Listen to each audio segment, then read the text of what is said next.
Bueno, hoy tengo el gusto de presentar a Kamlin Ku, quien completa un año de entrenamiento en cirugía vitreoretinal en el programa de fellowship de la Universidad Javeriana. Ella nos va a hablar sobre el tratamiento de la degeneración macular relacionada con la edad, pero con datos reales, porque pues, la mayoría de las veces que oímos de este tema, pues oímos resúmenes de los decenas de estudios que se hacen alrededor de los tratamientos y la mayoría de las veces, pues, orientado por las casas productoras y los laboratorios. Entonces, es muy importante y hay algunas publicaciones ya de trabajos de la vida real porque, pues, siempre es bueno saber con los recursos que tenemos, con la información que tenemos, qué estamos logrando. Y yo creo que Kamlin nos va a hacer una contribución importante aquí. Kamlin, por favor.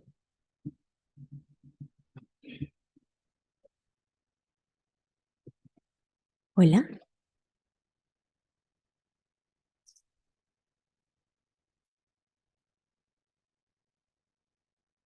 Bueno, buenos días a todos. El día de hoy, como comentó el doctor, vamos a conversar un poquito sobre el régimen tratar y extender. Todos han escuchado qué es el régimen tratar y extender, que pues para tratamiento de degeneración macular relacionada a la edad, básicamente lo que nosotros tenemos acá en nuestro medio son las inyecciones de antiangiogénicos. Tenemos 3 moléculas importantes que son las más usadas, que son Avastin, Ranibizumab, Aflibercept, y ahora estamos teniendo el Brolucizumab y ya está saliendo el Faricimab. Entonces, es muy importante que nosotros comparemos cómo es que tenemos los estudios pivotales junto con lo que pasa en nuestro medio y veamos si es que es realmente aplicable o no. Entonces, primero quiero presentar a la doctora Libreros, que ha sido mi tutora durante todo este periodo. Ella es oftalmóloga, subespecialista en cirugía de retina y vitrio y trauma ocular, superespecialista en cirugía de segmento anterior. Es candidata a doctor en ciencias biomédicas de la Universidad del Valle y trabaja en la clínica Imbanaco de Cali. Y bueno, a mí que me conocen, soy médico oftalmólogo, graduada en la Universidad Nuestra Señora de la Asunción y soy fellow de retina y vitrio, como mencionó el doctor, a punto de culminar de la Universidad Javeriana de Cali. Nuestros conflictos de interés, bueno, yo no tengo ninguno en particular. La doctora, pues, es investigadora o subinvestigadora de los protocolos multicéntricos para terapias antiangiogénicas del Centro de Investigaciones de la Clínica Imbanaco, donde labora, y es asesora académica de tomógrafos SAIS. Ahora vamos a conversar sobre por qué estamos presentando este trabajo, nuestros objetivos generales, específicos, cuál es el método que utilizamos, las variables, nuestros resultados y finalmente las conclusiones. La degeneración macular relacionada a la edad será un problema mundial. Acá, como podemos observar, vemos que sí. En el 2020 teníamos aproximadamente 196 millones de personas. Al 2040 se proyectó que estos aumentarían a 288 millones, solamente con degeneración macular relacionada a la edad. Los primeros países en tener un aumento de esta prevalencia vendrían a ser los países grises, que tienen mucha mayor población longeva, que quiere decir con un aumento de la expectativa de vida. En este caso, en primer lugar, como podemos observar aquí, tenemos a Asia, en segundo lugar Europa, tercer lugar a África, y el que nos interesa en este caso es el cuarto lugar, que corresponde a Latinoamérica y al Caribe, que corresponde a 82 millones. Ahora, hablando de la degeneración macular, ¿por qué es que nos resulta tan crítico? Porque es la tercera causa de ceguera en el mundo, obviamente ceguera irreversible. De los 196 millones que estábamos conversando, 8.7 casos progresan a ceguera. Entonces, es muy importante que nosotros comencemos a buscarla. ¿A partir de cuándo? Pues nuestra prevalencia comienza a aumentar a partir de los 50 años, de un 4 a un 5%. Mientras que a partir de los 60 ya aumenta un 18%, y a partir de los 75 ya va a aumentar 14 veces muchísimo más el riesgo. Entonces, como vimos anteriormente, mientras más longeva es la población y nuestro factor de riesgo, que es la edad, es mayor, entonces tenemos mayor probabilidad de que padezcamos de una degeneración macular relacionada a la edad.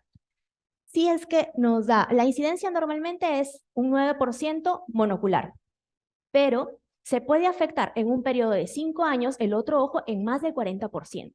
Por eso es muy importante que cuando venga el paciente hagamos un control, un examen de ambos ojos. Y posteriormente ya se va haciendo el seguimiento. En cuanto a la etnia, tenemos que principalmente en un 10.4% se presenta en hispanos. Antes se postulaba que el ser africano por un aumento de pigmento de la coloración, ya sea del iris, pues esto nos producía un factor protector. Pero actualmente se ha encontrado que tanto en un 7.5% de los africanos y un 7.4% de los asiáticos se puede presentar degeneración macular relacionada a la edad, siendo su prevalencia 2 veces mayor en mujeres que en varones. Y como podemos observar en el gráfico, esta va a ir aumentando de manera ascendente. Y además, nosotros nos vamos a enfocar en la degeneración macular relacionada a la edad de tipo exudativa. Como podemos observar, esta va a ser causante del 90% de los casos de ceguera. ¿Cuál es la situación en Colombia? Como mencionábamos, pues estamos en el 4º lugar a nivel mundial. En el 2040 se postuló que en Colombia tendríamos aproximadamente 59 millones de habitantes y la prevalencia de degeneración exudativa es de 0.46%. Esto que nos indica que aproximadamente 273.996 personas tendrán degeneración macular relacionada a la edad de tipo exudativa, más o menos en el 2040. Entonces, esto ya viene a ser un problema grave de salud. Ahora, como mencionaba, el tratamiento que nosotros tenemos son las moléculas de antiangiogénicos. En este caso tenemos 4 moléculas disponibles. Las primeras, vamos a hablar de las que están aprobadas por el INVIMA, que son pues ranibizumab, aflibercept y brolucizumab, que como podemos observar ahí, todavía están vigentes hasta el 2024 en adelante. También nosotros utilizamos una molécula que es off-label, que se llama Avastin, que es muy conocida por todos porque es la más económica. Ahora, esta apareció en el 2004 para tratamiento de cáncer de colon y está aprobada por el INVIMA, pero solamente para tratamiento de cáncer de colon. Es por eso el nombre off-label, porque nosotros, después, a partir del 2005, se vio que utilizando la molécula de Avastin podíamos tener resultados beneficiosos, disminuía la actividad de las membranas neovasculares y pese a que se vio que tenía muy buen efecto, también era perjudicial. Por lo tanto, no ha sido aprobada todavía por el INVIMA. En cuanto a los esquemas de tratamiento, tenemos 3 intervalos básicos: el intervalo fijo, el prorrenata y el tratar y extender. En cuanto al intervalo fijo, tenemos que ver que inicialmente todos los esquemas reciben 3 dosis de carga. Cada dosis de carga se hace a las 4 semanas. Posteriormente, en el intervalo fijo, vamos a continuar colocando cada 4 semanas. Y pues se monitoriza cada semana. Esto que genera un aumento de la sobrecarga al sistema de salud. Resulta inconveniente y en algunos casos, pues, innecesario. Se sobretrata las membranas, de tal manera que nuestra prevalencia, que recordemos que son los casos ya existentes, comienza a aumentar. Todo esto que me produce una baja adherencia al tratamiento, porque a ninguna persona le gusta que lo chusen todos los meses. Y esto, pues, nos aumenta la prevalencia. En cuanto al régimen prorrenata, este se refiere por razón necesaria. ¿Qué quiere decir? Nosotros hacemos el intervalo todos los meses durante 3 inyecciones consecutivas. Ahora, por razón necesaria quiere decir si nosotros vemos actividad. Si vemos actividad, lo tratamos. Si no vemos, no lo tratamos. Esto resultaba mucho más conveniente. Aparentemente, pues, solamente se aplicaba si era necesario, pero su error era que nos generaba un infratratamiento, porque solamente lo tratábamos cuando lo veíamos. Y es aquí donde surge la pregunta: ¿en qué momento nosotros podemos detectar la recurrencia? Para evitar tener las funciones discapacitantes. Porque mientras más tiempo nos demoremos en tratar la membrana, mayor actividad, mayor cicatrización nos va a producir. Entonces, como veíamos, un infratratamiento me generaba una disminución en la agudeza visual.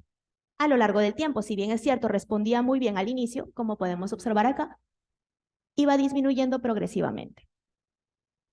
Y es así como surge el régimen tratar y extender, que es en el que nos centramos el día de hoy. Este régimen inicia con las 3 dosis de carga, como hemos mencionado. Y entonces, a partir de la 3ª dosis de carga, se comienza a extender. ¿Cada cuánto puede extenderse? ¿Cada 2 o cada 4 semanas? Ahora, generalmente se va a tratar la fase inicial, y se va a ir extendiendo si es que nosotros observamos que va disminuyendo la actividad, que mejora aproximadamente unas 5 letras según el ETDRS, si es que mejora más de una línea en el cartel de Snelling. Ahora, en cuanto al tratamiento, si se han dado cuenta, yo no he mencionado meses, sino semanas, porque tenemos que cambiar nuestro lenguaje. En cuanto hablamos de tratar y extender, solamente hablamos de semanas. Ya no es que venga el control al mes siguiente, sino a las 4 semanas. ¿Por qué? Porque comenzamos a extender o a cortar el tratamiento 2 semanas. Entonces, si yo comienzo dándole las primeras 3 dosis de carga, la siguiente dosis me correspondería a las 6 semanas. ¿Qué quiere decir? A la cuarta semana, más 2 semanas son 6 semanas. Y así sucesivamente, pues voy extendiendo hasta llegar a las 16 semanas. Más adelante lo vamos a explicar un poco más. Como se han dado cuenta, este tratamiento es personalizado. ¿Tenemos un riesgo de sobretratamiento? Sí, pero la idea es tratar de disminuir la recurrencia mientras mantenemos la mejor agudeza visual. Esto requiere una monitorización estricta y tenemos una responsabilidad compartida. Si bien es cierto, es un poco más cómodo para el paciente porque puede calendarizar cómo es que va a seguir el tratamiento, esto implica una mayor vigilancia tanto del médico como una autoevaluación del paciente y que tenga disponibilidad la entidad, porque como sabemos, el sistema de salud en Colombia es complejo. Entonces, aquí lo vamos a entender un poquito mejor. Las primeras dosis son cada 4 semanas, damos las 3 primeras dosis. A las 2 semanas siguientes, que quiere decir a las 6 semanas, ya vamos a colocar la cuarta dosis. Si es que vemos que todo está bien, que no hay ningún signo de actividad, pues seguimos extendiendo el tratamiento. Es por eso que se llama tratar y extender, porque damos el tratamiento durante las 3 dosis iniciales y si va aumentando, vamos extendiendo cada 2 semanas. Algunos estudios prefieren extender cada 4 semanas y pues se ha demostrado en nuestro estudio pivotal, que es el que estamos usando de base, que ya sea a 2 semanas o a 4 semanas, no tenemos diferencias significativas. Entonces, vamos a continuar durante el primer año y posteriormente hasta el segundo año. Si es que llegamos a extender hasta las 16 semanas en 3 oportunidades, podemos pensar en suspender el tratamiento. ¿Qué quiere decir? Nosotros inyectábamos, viéramos o no viéramos actividad. Siempre y cuando, pues, vamos prolongando, vamos extendiendo si encontramos actividad y vamos retrocediendo, perdón, vamos extendiendo si no encontramos actividad y vamos retrocediendo si encontramos actividad. Ahora, una vez que llegamos a las 16 semanas, en 3 oportunidades, que quiere decir en el periodo de un año, podemos pensar en suspender las inyecciones. Obviamente, después de suspender las inyecciones, tenemos que controlar al paciente por lo menos a los 3 o a los 4 meses. ¿Qué quiere decir? Pues aproximadamente a las 12 semanas. Ahora, en nuestro caso, nosotros preferimos en el estudio controlarlos a la mitad del tiempo. ¿Qué quiere decir? Si hacíamos una extensión a las 6 semanas, a las 3 semanas los estábamos viendo. Si es que hacíamos una extensión hasta las 8, a las 4 semanas les estábamos viendo. Con exámenes, porque no solamente tenemos que tomar en cuenta los exámenes auxiliares, en este caso ya sea la angiotomografía o la tomografía, el OCT estructural, sino también tenemos que tomar en cuenta los síntomas de nuestro paciente. Y es por eso que tenemos que capacitarlos muy bien en cuanto a la educación con rejilla de Amsler, para que el mismo paciente pueda detectar las alteraciones y nos pueda informar si es que se presenta antes. Entonces, ¿qué era lo que buscábamos? Tener un menor número de inyecciones con menor intervalo de tiempo, lo cual va a generar una mayor adherencia al tratamiento y además tenemos un menor número de eventos adversos, preservando la agudeza visual. Y todo esto que me permite, pues, mantener la calidad de vida.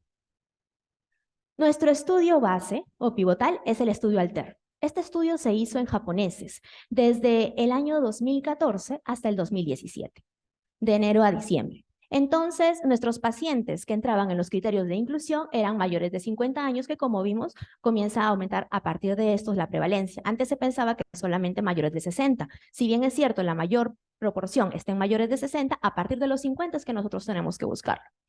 Luego, estos pacientes tenían degeneración macular relacionada a la edad de tipo exudativa y eran vírgenes, que quiere decir que no habían recibido ningún tratamiento. La agudeza visual mejor corregida era de 73 a 25 letras, que quiere decir que era de un 20/40 a un 20/320. A la semana 16 se inyectaba aflibercept. ¿Esto qué significa? Después de las 3 dosis iniciales. se comenzaba a controlar a partir de la semana 52. El número de inyecciones que encontramos era que se colocaba 7.2 inyecciones a las 2 semanas, que quiere decir un intervalo de 2 semanas entre cada uno. Mientras que a las 4 semanas, porque se hizo 2 ramas, cada 2 semanas, y la otra se controlaba cada 4 semanas. Mientras que cada 4 semanas, si bien es cierto, se colocó aparentemente un poco menos de inyecciones, como vemos, el intervalo solamente varió en una semana. Y la ganancia de letras fue muy similar en ambos grupos. A las 56 semanas, a las 52 semanas que viene a ser el año, esto mejoraba aproximadamente de 8 a 9 letras, tratando de preservar el mayor grosor retiniano central. A los 2 años, encontramos que el número de inyecciones que se había realizado hasta el momento era de 10.4 en nuestro grupo de cada 2 semanas, mientras que en el grupo de cada 4 semanas venía a ser el mismo número de inyecciones. Es por eso que nosotros decimos que no había una diferencia entre hacerle el control y aplicar cada 2 semanas las inyecciones o extenderlo, cada 4 semanas. Entonces, en conclusiones, pues, si bien es cierto, nuestro objetivo era disminuir el número de inyecciones, mantener la agudeza visual y minimizar la recurrencia, se logró. ¿Cuánto? Una mejoría de letras aproximadamente de 9 letras que continuaba preservándose hasta que acabó el estudio, a las 96 semanas. Se mantuvo el grosor retiniano a partir de 134 a 126, más o menos en nuestros 2 grupos de estudio, que quiere decir que hubo una mínima diferencia en el grosor y esto no afectó la agudeza visual. La extensión máxima que se logró fue de un mínimo de 8 semanas y un máximo de 16 semanas. Y el periodo de 2 a 4 semanas, como explicamos, para hacer el control de la extensión fue seguro y eficaz en ambos grupos. ¿Qué es lo que pasa en la vida real? Ya conversamos un poco del estudio. Entonces, era muy difícil que lleváramos los resultados del estudio a la vida real. ¿Por qué? Primero, porque teníamos que mantener un cronograma de tratamiento. Este no solamente lo mantiene el paciente, sino también nosotros, para poder ir extendiendo el tratamiento o ir acortándolo de acuerdo a cada persona. Porque recordemos que este es un tratamiento individualizado.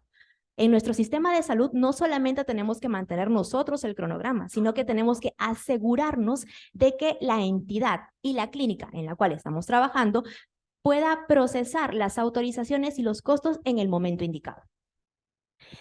Así también tenemos que poner nuestro horario disponible, no solamente del médico, del paciente y del sistema de salud. Es por eso que es tan difícil que se realice estudios con las banderas de investigación. ¿Qué quiere decir esto? Que el tiempo en el cual nosotros podemos realizar las distintas actividades ya está preestablecido. Y si nosotros no lo completamos en el tiempo, los resultados no van a ser válidos. ¿Qué quiere decir? Pues si nosotros debíamos tratar al paciente a las 6 semanas, pero por razones de autorización no se trató, sino esperó hasta las 8 o hasta las 16, no va a ser de la misma manera confiable como nuestro estudio pivotal. Entonces, aquí viene la justificación de nuestro estudio. ¿Será factible realizarlo en la vida real? Nuestro objetivo general, como mencionamos ya, es que se vea a todos los pacientes con degeneración macular relacionada a la edad de tipo exudativa. Se tomó a todos los pacientes durante un periodo de 3 años, del 2019 al 2022, y elegimos aquellos que habían completado un seguimiento de 96 semanas como nuestro estudio pivotal. Esto fue en la ciudad de Cali, Colombia, y de un consultorio particular que fue el de la doctora Libreros. Entonces comparamos nuestros estudios con nuestros resultados con el estudio pivotal. Nuestros objetivos fue pues ver primero cuáles eran las características de las personas que entraron a nuestro estudio, el tipo de neovascularización macular presente, el número de inyecciones que se logró, si es que con estas inyecciones se logró cuántas reactivaciones, el número de exámenes auxiliares que necesitamos, ya sea tomografías, angiotomografías, cuáles eran los hallazgos que se encontraron, cuál era la frecuencia en la cual utilizamos los antiangiogénicos y hasta cuánto se podían extender, porque recordemos que tenemos 3 moléculas principales. Ahora, ¿cuál fue la frecuencia y los efectos adversos de cada una de ellas? Y si pues con todo esto se logró que nuestros pacientes se adhirieran al tratamiento o no. La metodología fue pues un estudio retrospectivo, descriptivo y una serie de casos consecutivos. Inicialmente pues encontramos que eran 65 pacientes durante un periodo de 3 años. Los criterios de inclusión fue que tuvieran mayores de 50 años, que tuvieran degeneración macular relacionada a la edad de tipo exudativa, ya sea mínimo en un solo ojo, Y si es que teníamos en los dos ojos, buscábamos la mejor agudeza visual. Y el ojito de mejor agudeza visual era el que incluíamos en el estudio. Los pacientes pues tenían que mantener el tratamiento o el régimen tratar y extender por un mínimo de las 96 semanas para que pueda ser comparable con nuestro estudio pivotal. En cuanto a exclusión, pues fueron todos los pacientes que tenían neovascularizaciones, pero de causa diferente de degeneración macular, que no habían sido atendidos durante el periodo de estudio o que no cumplían con estar bajo el régimen tratar y extender. Es así como llegamos a obtener 49 pacientes. Nuestras variables, como ya explicamos, pues eran las características demográficas de la población, su sexo, edad, cuál era la lateralidad del ojo, cuáles eran los antecedentes más frecuentes. En este caso, pues fueron cirugía de cataratas, hipertensión, obesidad, tabaquismo, algunos otros como hipotiroidismo. Luego, los síntomas que presentaban los pacientes. Tenemos que los síntomas más prevalentes son metamorfopsias, miodesopsias, disminución de la agudeza visual. Entonces, la idea era correlacionar cada uno con las recurrencias para ver en qué momento se podía presentar la activación y si era realmente eficaz o no, irlo extendiendo o irlo acortando. Nuestros predictores en las tomografías nos permitían saber si íbamos a tener una mejor evolución o un mejor pronóstico visual. Así también, si es que con todo esto, disminuyendo el número de inyecciones, lográbamos que nuestro paciente tuviera una mejor adherencia. En este caso, a nuestro examen de autoevaluación, que era la rejilla de Amsler. Y pues en cuanto al tratamiento, vimos las 3 diferentes moléculas, cuántas se utilizaron, si es que generaron o no, cuánto tipo de reactivación, cuál era la agudeza visual inicial, la ganancia total de letras, y pues todos estos estudios los sumamos y los comparamos con nuestro estudio pivotal. Entonces acá vamos a la mejor parte, que fueron nuestros resultados. Primero, nuestras características clínicas demográficas. Encontramos que así tal y como en los estudios pivotales, la mayor prevalencia era en mujeres. Nosotros hemos encontrado que en este caso fue un 51% de mujeres y un 49% de varones. Pero dada nuestra muestra reducida, es importante que ampliemos con más estudios. Como vemos en los estudios pivotales, se encontró que que las mujeres tenían una prevalencia 2.5 veces mayor que en los varones. Y como ya mencionábamos desde el inicio, mientras tengamos mayor edad, tenemos mayor probabilidad de padecer la degeneración macular relacionada a la edad hasta 14 veces. Como podemos observar aquí, la mayor frecuencia fue a partir de los 70 a 90 años, pero a partir de los 50 comenzamos a ver que aparecía. En cuanto a los antecedentes, vemos que el principal factor, casi todos nuestros pacientes eran pseudofáquicos. Recordemos que ahora, con el auge de la cirugía facorrefractiva, cada vez se opera a pacientes mucho más jóvenes. Y pues la catarata, si bien es cierto, nos quita visión, también es el buffer que nos permite metabolizar las reacciones oxidación-reducción y trata de concentrar los rayos ultravioleta impidiendo que llegue un daño a la retina. Entonces, queda esa pregunta. Y es un resultado muy interesante. En segundo lugar, tenemos pacientes hipertensos, con dislipidemia, con obesidad. Como ya sabemos, todas estas enfermedades cardiovasculares me van a generar un deterioro en la microvascularización y la microcirculación. Y el tabaquismo, que está prevalente más si tenemos un paciente que es un fumador pesado, que quiere decir que fumamos a partir de 15 cigarrillos al día, entonces este va a tener una prevalencia de 3 a un 5% mayor que el resto de pacientes. Cabe resaltar que si era fumador, pero se arrepintió y deja de fumar por lo menos unos 20 años, su prevalencia reduce a 1%. Entonces, en cuanto a lateralidad, tenemos en el ojo derecho y el ojo izquierdo. Vimos que pues la mayor parte eran ojos izquierdos.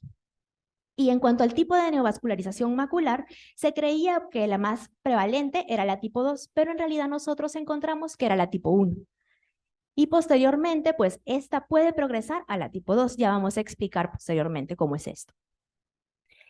Dentro de la tipo 1 tenemos la tipo 1 aneurismática, que vino a ser la menor prevalencia y como sabemos es la que tiene peor pronóstico junto con la neovascularización de tipo 3. Por acá. Se cortó.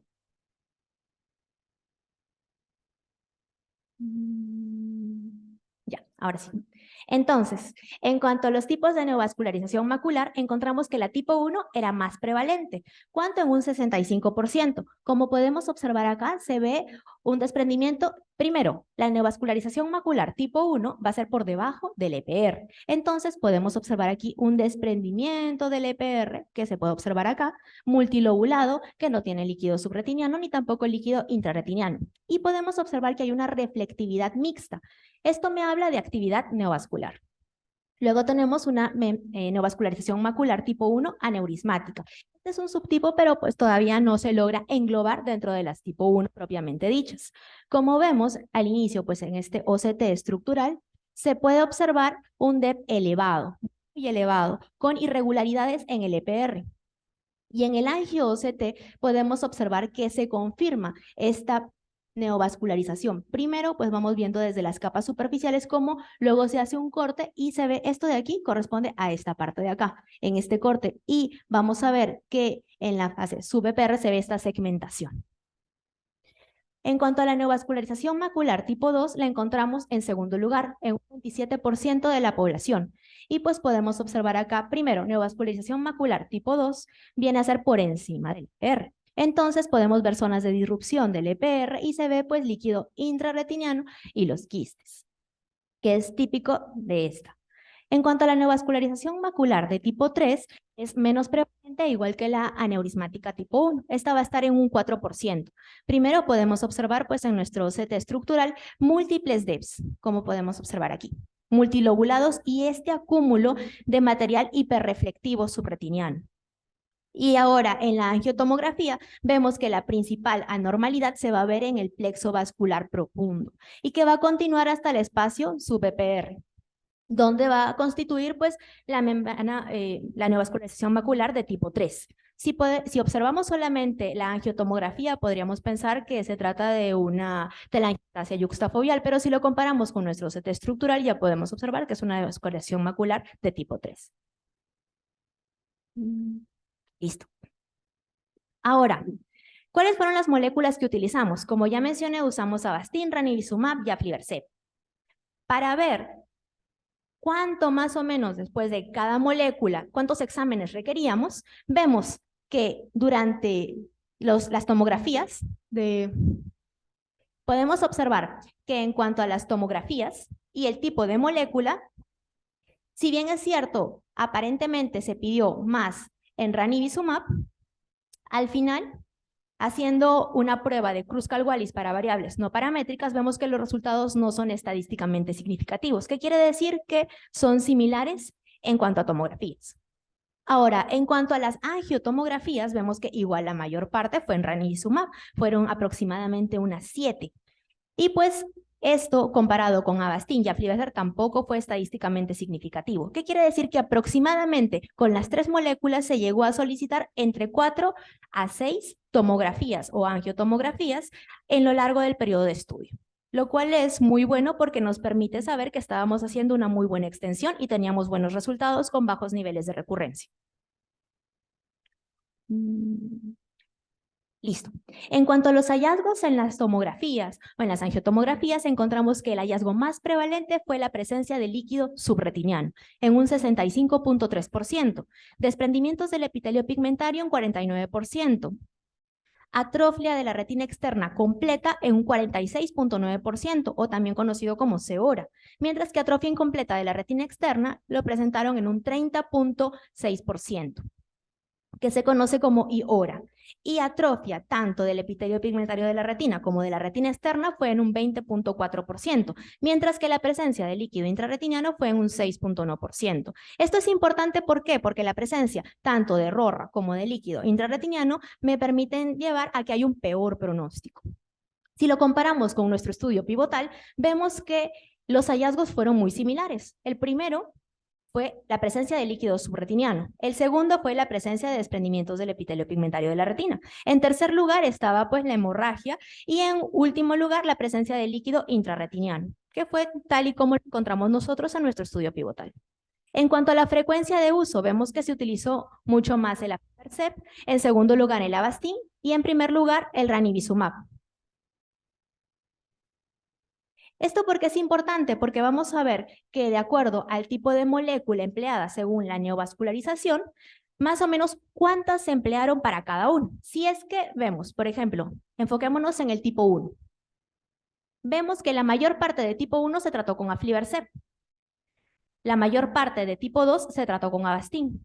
La mayor parte de tipo 3 se trató casi el 100% con aflibercept y de tipo 1A casi el 100%, o sea, el 100% con aflibercept. ¿Por qué? Porque como mencionamos, las que tienen pronóstico son la tipo 3 y la tipo 1A y estas responden mucho mejor a la membrana, estas responden mucho mejor a la aflibercept. Ahora, ¿qué es lo que pasa con esto? Como vemos, le hicimos la prueba de chi cuadrado de Pearson para ver si realmente esto era significativo y vimos que las diferencias significativas solamente estaban en Avastin, pero dada nuestra cantidad pequeña de muestra, no podemos decir que es totalmente cierto. Si bien es cierto, fue significativo en un 0.024%, como vemos, la única que no recibió tratamiento con Avastin fue la membrana tipo 1 aneurismática, por lo que ya hemos comentado. Entonces, esto de aquí puede haber generado que haya esa alteración y sea más significativo. En cuanto a la máxima extensión de los diferentes tipos de moléculas, vemos que aparentemente teníamos una máxima extensión con el ranibizumab, pero nuestra población era muy pequeñita. Entonces, esta extensión fue mucho más corta con el Avastin y un intermedio con el aflibercept. Si hacemos nuestra prueba de Kruskal-Wallis, vemos que la P sale 0.4, que quiere decir que no hay diferencias estadísticamente significativas. Entonces, de esto podemos concluir que independientemente del tipo de molécula, se logró una buena extensión sin diferencias significativas en estas. Ahora, es importante resaltar aquí que la supresión de cada molécula va a depender de cada individuo. Si bien es cierto, pues, toda la extensión fue mucho más alta para aflibercept, tenemos que tomar en cuenta que al no haber diferencias estadísticamente significativas, podemos utilizar cualquiera de las tres.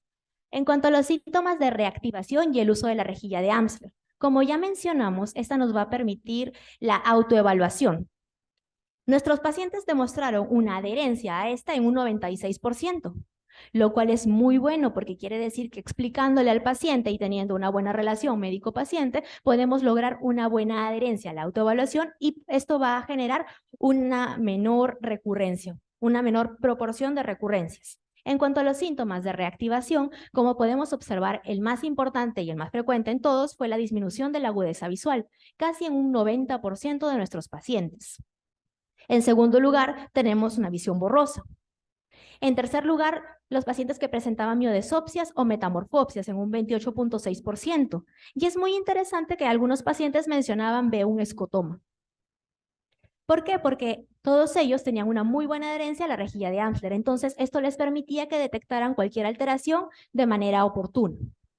En aquellos pacientes que tenían baja visión, es difícil que realicen la cartilla de Amsler, pero pues se les decía que miraran a una línea recta, ya sea un muro, una ventana, y si se veía un poco curva, eso era pues una activación de la recurrencia, una probable activación de la recurrencia. Ya luego pues lo controlábamos con los exámenes auxiliares.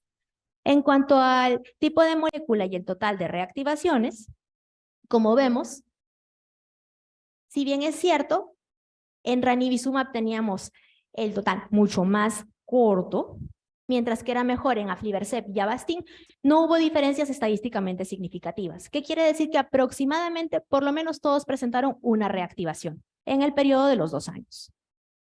En cuanto al tipo de molécula y las inyecciones anuales, como sabemos, si es que se coloca aflibercept, su tratamiento va a durar mucho más tiempo. Se sabe que la duración de la supresión del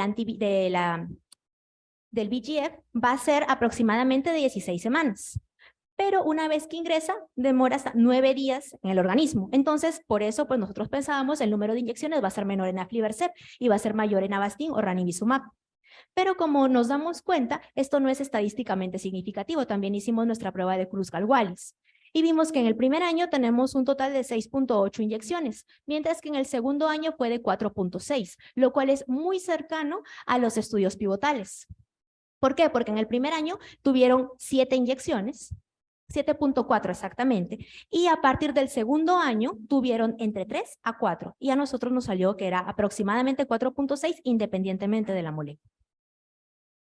En cuanto a ¿Hasta cuánto mejoramos de visión? De acuerdo al tipo de neovascularización. Se sabe que las de tipo 1 y las de tipo 3 tienen peor pronóstico, pero en este caso tuvimos una muy buena agudeza visual final. Probablemente fue porque se trató a tiempo, porque se utilizó la molécula adecuada, que en este caso era el aflibercept, pero también nuestra muestra era muy pequeña, entonces tampoco nos puede salir, a pesar de que no tampoco podemos decir que tenemos una muy buena agudeza visual final en estas dos. Mientras que en la de tipo 1 y la de tipo 2, como podemos observar aquí, la agudeza visual final fue aparentemente peor en las de tipo 2. Pero si vamos a hacer el examen, el análisis de Kruskal-Wallis, vemos que esto solamente fue un 0.09%, que quiere decir que tampoco es significativo. Ahora, si lo comparamos con las agudezas visuales iniciales y finales, vemos que con aflibercept se lograba unas mejores agudezas visuales, tanto iniciales como finales, que quiere decir preservábamos la visión. Mientras que con ranibizumab bajaba un poquitico, pero con Avastin pues era aparentemente casi lo mismo. Entonces se hizo también el análisis de Kruskal-Wallis y vimos que sí era estadísticamente significativo. ¿Qué quiere decir? Pues que la agudeza visual probablemente a largo plazo era mejor con Avastin, pero también se mantenían los resultados con, mejor con aflibercept, pero los resultados se mantenían tanto con Avastin como con ranibizumab. ¿Qué quiere decir? Que podemos utilizar las tres moléculas y aquí es muy importante ver qué tipo de membrana es el que vamos a tratar. En cuanto a los hallazgos en el OCT estructural, como ya habíamos mencionado, si teníamos el RORA, ya nuestro pronóstico iba a disminuir. Y esto era estadísticamente significativo. Tuvimos 5 pacientes que, lejos de preservar o ganar letras, disminuyeron la visión. ¿Por qué se debió? Un 4% de ellos presentó hemorragia submacular masiva, mientras que un 6.1% presentó una progresión a una cicatriz disciforme subfoveal. Nuestro 90% restante ganó letras. Entonces, ¿esto por qué es importante? Porque aquí hay que ver cuál es el tipo de neovascularización, si ya tenía cicatrices previas, si es que vino, en todos nuestros casos, todos siguieron adherencia al tratamiento. Pero pues hay cosas que, a pesar de que uno trate, no podemos cambiar. Y en cuanto a los eventos adversos que presentaron, pues la mayor parte presentó hemorragia subconjuntival. ¿Cuántos fueron? 11. Tuvimos un caso de uveitis y un caso de hemorragia vítrea. Pero nuestra complicación más temida después de una inyección de antiangiogénico es la endoftalmitis. Entonces, nosotros no tuvimos ninguna. ¿Qué quiere decir? Que teniendo un protocolo estricto y explicando al paciente, llevando todo como se debe ser, nuestra incidencia de endoftalmitis, como bien lo demostró el doctor Castro, pues es nula. Ahora, en cuanto a las conclusiones de nuestro estudio, en primer lugar, es factible que realicemos el tratar y extender en nuestro medio con cualquiera de los antiangiogénicos vigentes. La respuesta de cada paciente, como ya mencioné, va a ser independiente para las diferentes moléculas, por lo que siempre va a existir la opción de que nosotros propongamos el tratar y extender con cualquiera de ellas. Esto es muy bueno porque ya nos da una puerta abierta para el acceso de nuestra población y evitar que quede con una ceguera irreversible, que recordemos que la degeneración macular es la tercera causa a nivel mundial. Este tratamiento requiere que se personalice, que tenga un calendario individual de cada paciente, que se procure hablar con las entidades y se trate de gestionar un acceso mayor para que podamos cumplir los tiempos establecidos. Nuestro paciente debe estar comprometido a su autoevaluación, en este caso, como vimos, con la adherencia a la rejilla de Amsler. Tenemos que fortalecer la relación médico-paciente, de tal manera que si es que el paciente presenta un signo de alarma, podamos generar una vía de reconsulta lo antes posible, para evitar que haya una mayor tasa de complicaciones y posteriormente de recurrencias. Ahora, pues a veces no podemos evitar la taquifilaxia, pero es importante que lo detectemos a tiempo para poder hacer un switch temprano. Tenemos que cambiar nuestra nomenclatura de meses a semanas, porque en el tratar y extender nosotros comenzamos a hacer el tratamiento por semanas. Acuérdense que puede ser a las 2 o a las 4 semanas de extensión. Y pues los resultados en nuestro estudio fueron muy similares a los propuestos en un estudio pivotal. Se colocó, como mencionaba, las 7.2 inyecciones en el primer año Y esto fue contra nuestras 6.8 inyecciones, independientemente de la molécula, que quiere decir que era la misma cantidad de inyecciones en el primer año. En el segundo año fue de 3 a 4 inyecciones. Recordemos que nuestro estudio pivotal se realizó solamente con aflibercept. En cambio, nosotros lo realizamos con las 3 moléculas que tenemos disponibles y nuestra proporción al segundo año fue aproximadamente de 4.6 inyecciones, que también está dentro del rango. En segundo lugar, pues, nuestro evento adverso más frecuente fue la hemorragia subconjuntival, pero no hubo mayores complicaciones graves. El efecto antiangiogénico para que se controle esta neovascularización, que quiere decir siguiendo el protocolo de extensión, pues fue igual en las 3 moléculas. Y el Avastin tiende a ser una molécula que es 20 a 100 veces mucho más económica que las otras dos. Y es una muy buena opción, como pudimos observar en este estudio de la vida real, para que se pueda utilizar llevando a cabo el régimen tratar y extender. Ahora, pues el aflibercept siempre va a ser la mejor molécula de tratamiento de la neovascularización tipo 1 aneurismática, pero todavía requiere que se compare en estudios mucho más grandes.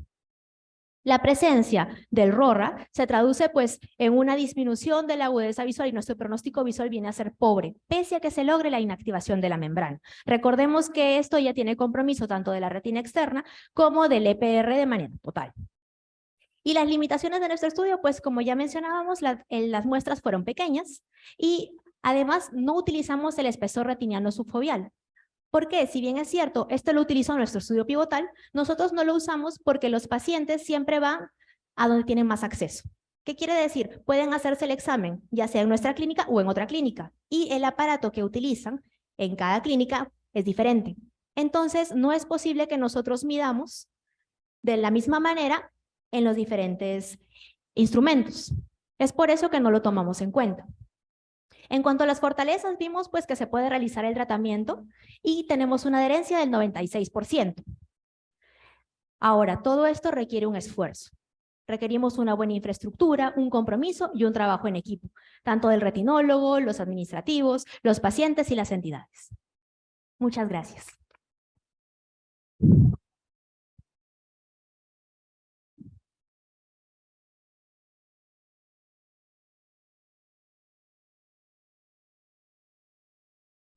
Muchas gracias a Camlin y a Diana. Todos los que están metidos en retina saben que vivimos abrumados de la cantidad de estudios que se publican y se hacen, y nos pasamos días enteros oyendo reportes de estudios. Y casi todos son estudios multicéntricos promovidos por laboratorios.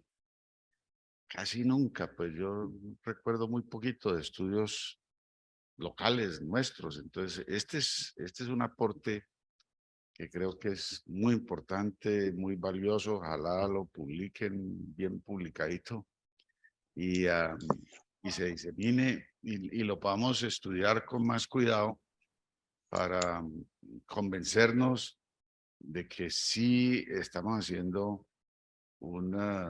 le estamos prestando a los pacientes un servicio muy importante. En un congreso reciente cogían como la estadística mundial y llegaba a la conclusión el presentador que se ha prevenido la pérdida visual severa en casi un 50% de las personas afectadas por degeneración macular húmeda. Son un mundo de millones, yo no me acuerdo cuántos millones, pero es un mundo de millones de personas pues, que están muchas veces viendo, leyendo y funcionando gracias a estos esfuerzos. Vamos a oír una breve cuña del próximo congreso. ¿Están aquí los que? ¿Sí? Congreso de oftalmología de la clínica y enseguida seguimos con el acto.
El Congreso.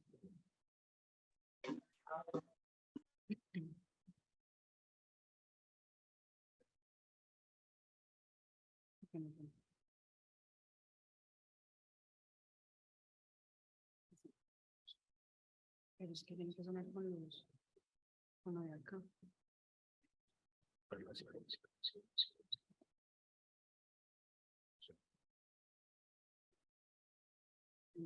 La opción aquí.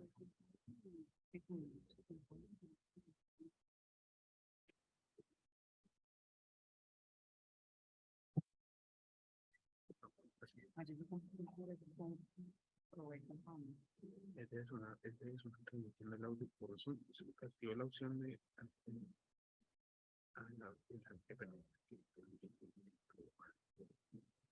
tenemos que silenciarlo.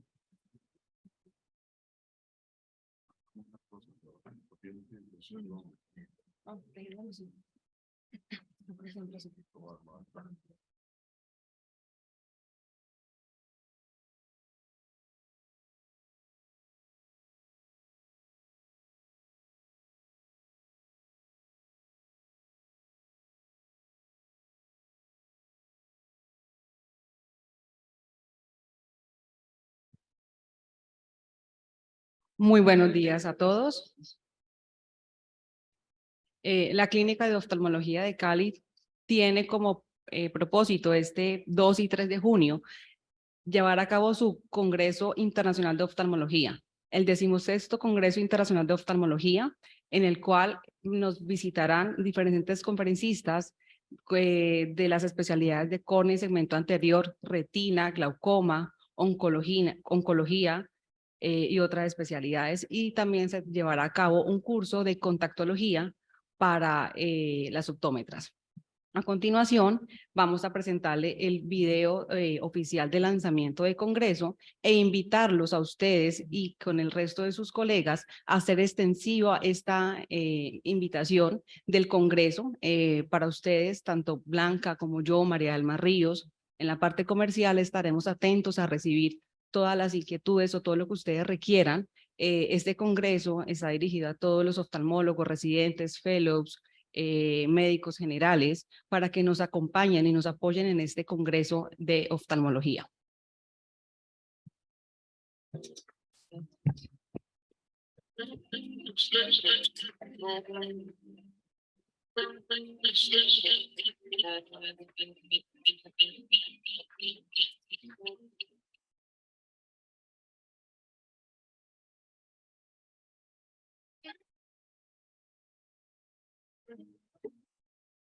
Vuelve a nuestro Congreso Internacional de la Clínica de Oftalmología de Cali. Te esperamos 2 y 3 de junio. Sí, en la sucursal del cielo.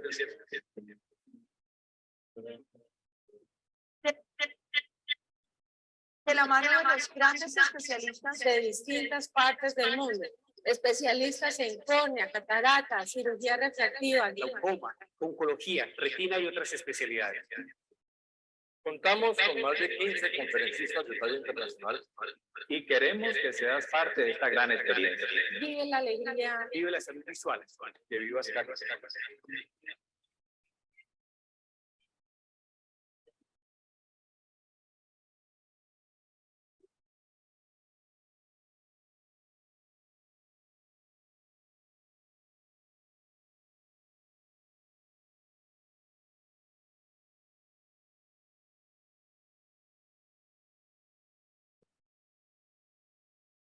Esta es nuestra página web de Congreso. en la cual aquí podremos conocer toda la agenda académica, los conferencistas y las inscripciones como tal. Aquí podrán conocer lo que se llevará a cabo el día 1 y el día 2 de Congreso.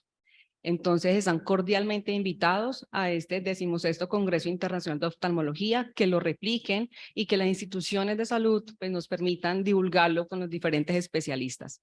Muchas gracias.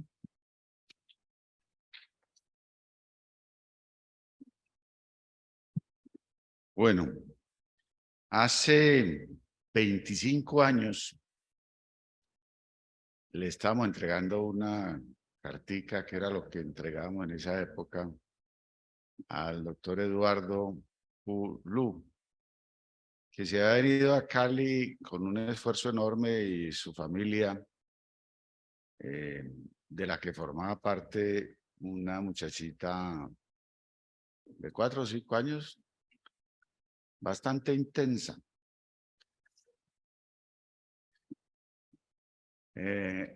Eduardo hizo su entrenamiento y se fue a Piura y cambió totalmente la película de retina en Piura en los últimos 25 años, atendiendo pues miles de pacientes y resolviendo miles de problemas. Yo he tenido la fortuna de ir varias veces a Perú, a distintas ciudades, y de saber el reconocimiento que tiene la labor que ha hecho Eduardo en Piura. No son muchos los programas que tienen papá e hija en el mismo programa, ni muchos los directivos que duran tanto como para ver eso. Pero pues a mí me ha dado la duradera, y hemos tenido la fortuna de recibir a Camlin 25 años después. Y eso lo pone a uno a pensar qué ha pasado en 25 años con el programa, ¿no? Y realmente pues es un programa muy distinto. Yo no me acordaba, pero a veces los exalumnos y fellows son muy honestos con uno y le van diciendo la verdad de las cosas que uno hacía. Y Eduardo en estos días me contó que, no sé, muy temprano, no me acuerdo a los cuantos días del fellow, yo lo tiré al agua solo a enfrentar un caso complicado de trauma, y que él aterrorizado pues lo hizo y aprendió. Y así funcionábamos, pues así me eduqué yo, pues era lo que teníamos y era como funcionábamos. Meter a la gente en la práctica clínica y quirúrgica muy rápida, y los pobres pacientes pues les tocaba soportar eso. La situación ha cambiado dramáticamente, ¿no? Ya la educación es mucho más reglada, mucho más progresiva.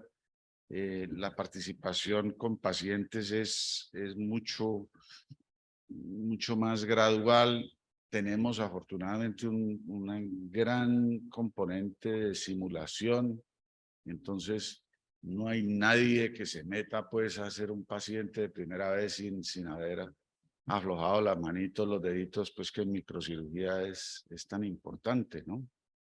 Entonces, pues eso le da una tremenda seguridad a los pacientes, ha sido un gran beneficio para los pacientes, y yo creo que le ha también quitado mucho estrés al entrenamiento.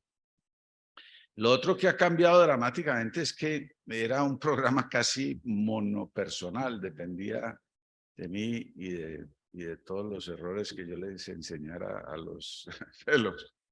Ahora realmente tenemos un equipo de gente muy buena, y casi lo que hago yo es muy poquito ya en el programa, y es la enseñanza de un grupo muy bueno, y acaban de ver el ejemplo de Diana Libreros, a quien le pido que ahora intervenga, porque espontáneamente, y así es, o sea, esto está abierto a todo el que quiera ayudar y participar, y Diana, exalumna, pues lo ha hecho de iniciativa de ella, no solo entrenamiento quirúrgico cuando en el hospital se ha podido, ha sido extraordinario lo que les ha aportado a los fellows, sino últimamente en toda esta parte académica, haciendo estudios muy bien jalados, muy bien hechos, como han visto en las últimas dos presentaciones.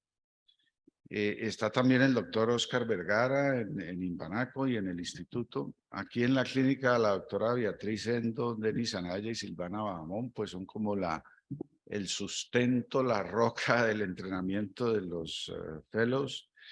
La doctora Sandra García en uveitis, la doctora Claudia Zuluaga que nos acompaña en ROP y en ecografía, la doctora Carolina Alarcón en oncología, el doctor Hugo Campo en trauma, el doctor Luis Rosero, Jairo Medina con la parte de imágenes y el doctor Gerson López que ha sido un extraordinario desarrollador de todo lo que es cirugía simulada de laboratorio experimental.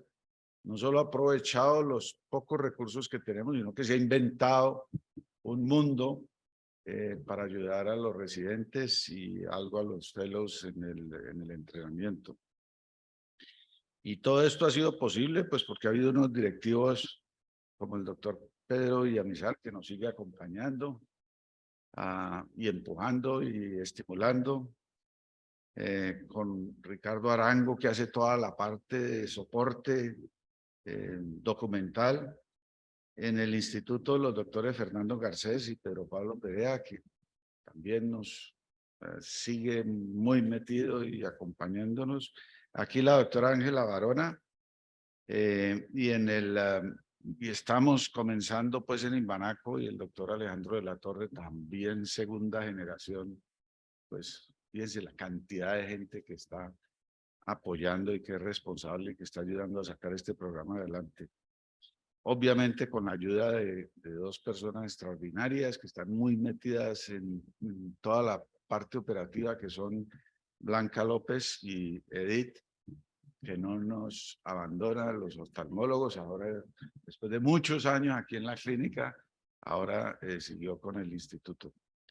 Entonces, pues voy a proceder a la entrega del diploma y después le doy la palabra a Diana y a los que quieran intervenir.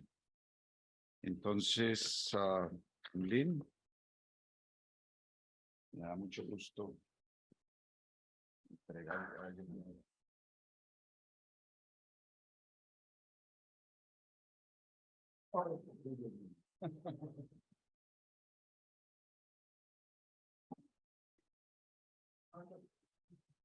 ¿Listo?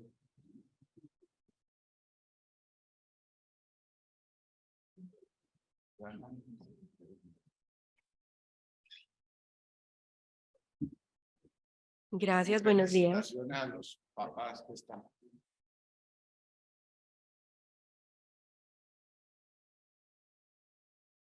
Buenos días, gracias por las palabras del doctor Castro. Para mí es un honor seguir participando, primero por estar cerca del doctor Castro para seguir aprendiendo de él y pues aportarles lo poco que pueda hacer desde mi experiencia. Después de haber participado por más de 10 años de los estudios multicéntricos con antiangiogénicos en la industria, y empezar a llevar a la práctica el uso de las diferentes moléculas en nuestro medio, noté que era muy difícil realizar en la vida real estudios, protocolos de tratar y extender. Por autorizaciones, por capacidad adquisitiva del paciente para acceder a las diferentes moléculas, por el tiempo y demás. De esa manera nos embarcamos en tratar de evaluar si era posible realizar de manera eficiente y efectiva protocolos de tratar y extender en nuestro medio. Y fue el primer objetivo, como lo explicó muy bien Cam Lee, pero el segundo objetivo era esa ansiedad que nos genera a los retinólogos, el hecho de que los pacientes no puedan acceder a las moléculas con registro INVIMA, que son las moléculas costosas. Vemos como más de la mitad de nuestros pacientes solo pueden acceder a Avastin, que aunque es off-label, sigue siendo la molécula más utilizada en el mundo, pero en nuestro medio, en los últimos 10 o 12 años, como lo hemos evidenciado con el doctor Castro, pues ha habido una limitación importante para su uso. Y muchísimas veces como profesionales hemos tenido que hasta comprometer nuestro diploma y nuestra licencia médica porque nos hemos visto enfrentados a conflictos médico-legales para si ofrecer o no Avastin.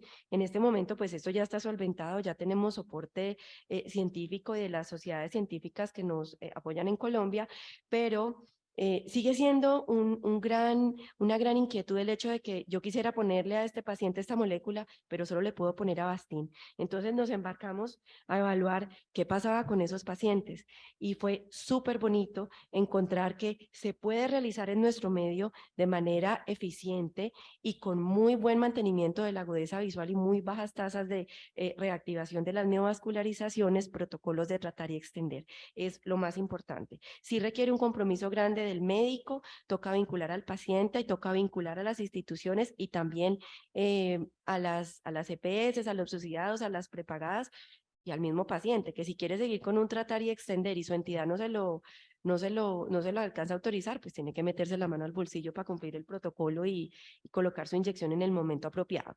Pero lo más bonito de este estudio y que quiero llamar la atención a todos mis colegas es que los resultados en términos de agudeza visual, de números de reactivaciones y de mantenimiento a las 96 semanas, es decir, al segundo año de buenos resultados visuales, fue igual para Avastin, para ranibizumab y para aflibercept.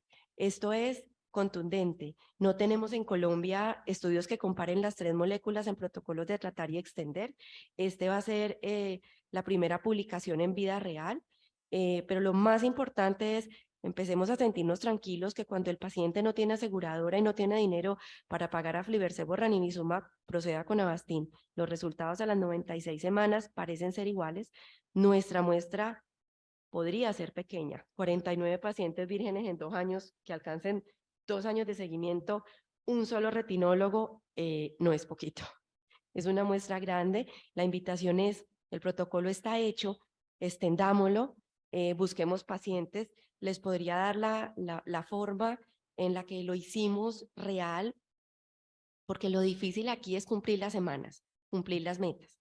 Entonces la invitación es para que el resto de retinólogos se unan y podamos tener una muestra, que las muestras más grandes de tratar y extender que encontramos no superaron 200 pacientes en vida real, ¿no? Para estudios de vida real, no superaron 200 pacientes. Yo creo que con los retinólogos que tenemos en Cali lograríamos sumar experiencia y sería una publicación mucho más contundente.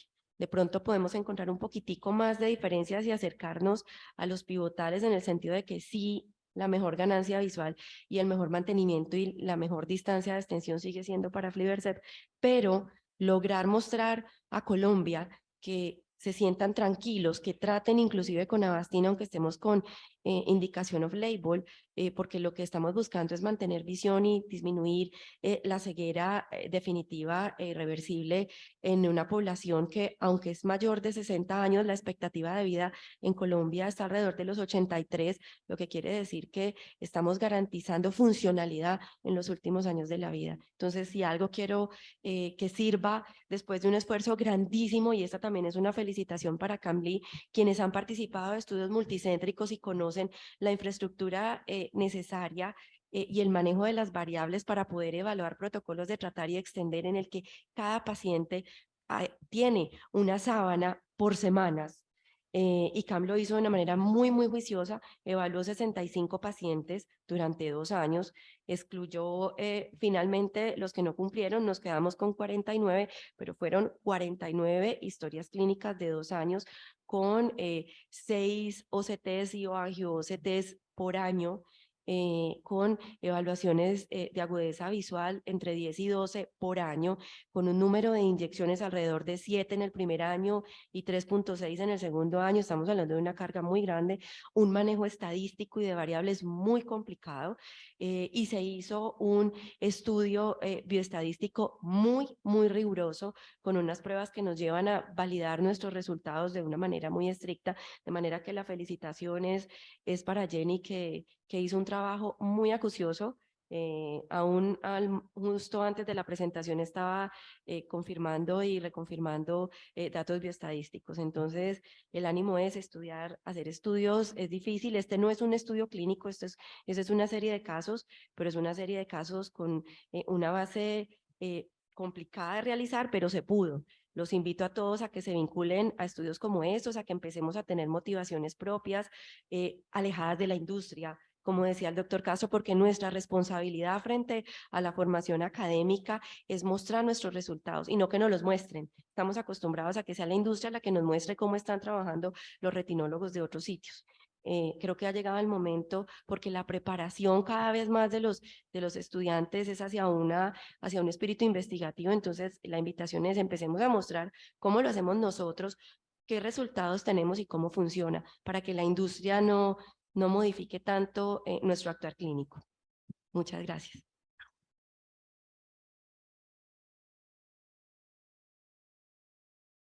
Yo quiero reforzar lo del Avastin, porque hace como 13 años publiqué yo un papel sobre Avastin, pero era un cuento. ¿Sí? Casi todo lo que yo hago es un cuento, no hago estudios muy bien montados como esto. Entonces, tener ahora un estudio que corrobore eso, que sí se puede usar el Avastin y que es valioso y que está hecho aquí, pues realmente es una ayuda extraordinaria. Yo creo que yo debo clasificar como el paria de los antiangiogénicos y en los laboratorios deben considerarme el loquito de Avastin, pues porque no he seguido la corriente y las guías que nos ha propuesto la industria, sino que he pensado realmente qué es lo que más le conviene al paciente y una cosa que se podría demostrar es la oportunidad, la rapidez del tratamiento para mí ha sido una cosa clave. Entonces, ver un paciente que tiene visión de 20/50, una membrana comenzando, darle una orden de Eylea para que se demore un mes para que vuelva en 20/200 con la membrana grandota, porque eso es lo que nos han enseñado y eso es lo que debemos hacer, pues a mí me parece terrible. Entonces yo llevo toda la vida en donde un paciente con una membrana no sale del consultorio sin el chuzón, ¿sí? Yo le pongo la inyección el mismo día que veo, sin OCT, sin angiografía. El diagnóstico es claro, lo comienzo a tratar. Y estaría muy seguro que los resultados son muy parecidos si lograra hacer un estudio. O sea, son resultados muy buenos.